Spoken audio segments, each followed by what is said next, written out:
Now here's a bit of a demo on how to roll a wall. Whenever you're rolling or painting walls, one of the first things you want to do is to cut it in and then roll. Now it's okay for first coats or primer coats to cut it in, to roll it first, but with final coats you must always cut it in and then roll it. Okay, so now we'll start our rolling. Now when you're rolling a wall, make sure you've got plenty on your roller. Always start approximately half a roller width away from the corner. Roll down, definitely not to the bottom, and then roll back up. And once again, don't roll all the way up the top. Then spread that paint out. I still haven't gone to the top as yet. There's plenty of paint on the roller, so I'll just spread it out. And once you're happy that there's not a lot of paint left, that's when you can go right up to the top. Then right down to the bottom.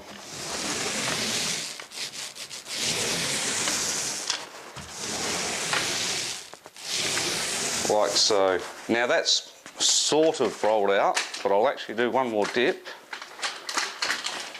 Now once again, I'll start roughly a roller width away from where I've just rolled. I'll spread the paint out a little bit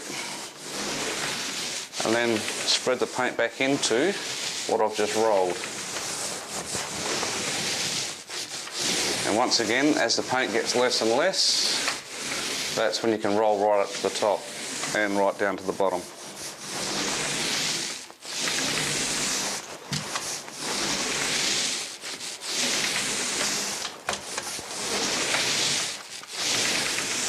Okay, now I'm obviously left-handed, so I always work from left to right, but if you're right-handed, you'll probably want to work from your right to your left. Now I'll lay it off. Now I always start at the bottom, I roll up, and then come back down.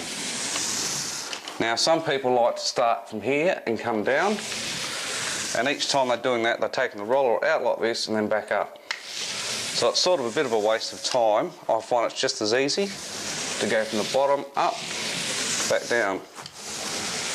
Each time you're not worried about hitting the cornice. If you start at the top and roll down, you've always got to worry that you're going to hit the cornice each time you are putting the roller on the wall.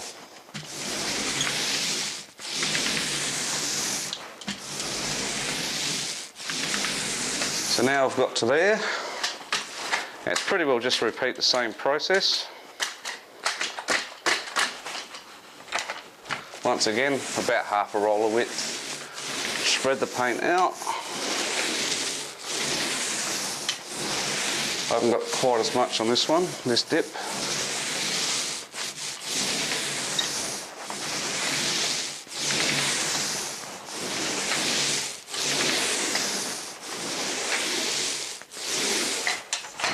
Just move my roller tray. That's another handy tip too. Always have your roller tray close by and not on the other side of the room, like I have seen some people do. So as I said, once again, it was roughly half a roller width away. Now I'm swapping hands, which I have to do when you get to a corner.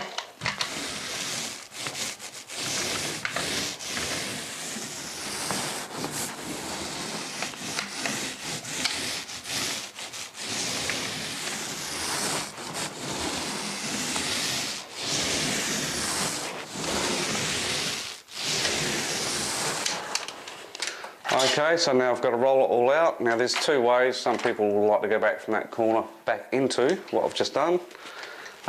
It's not going to over matter. And when you're rolling this out, it's only lightly. You're lightly going back over the wall just to flatten the texture out of the roller. This way you'll end up with a smoother and even finish.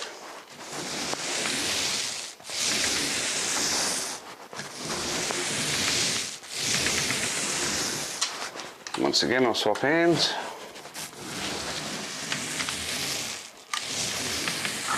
Well, start again.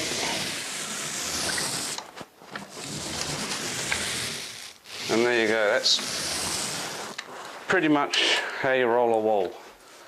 Oh, just another little tip that I forgot to mention is when you're rolling your walls, you'll notice how I was rolling in little sections.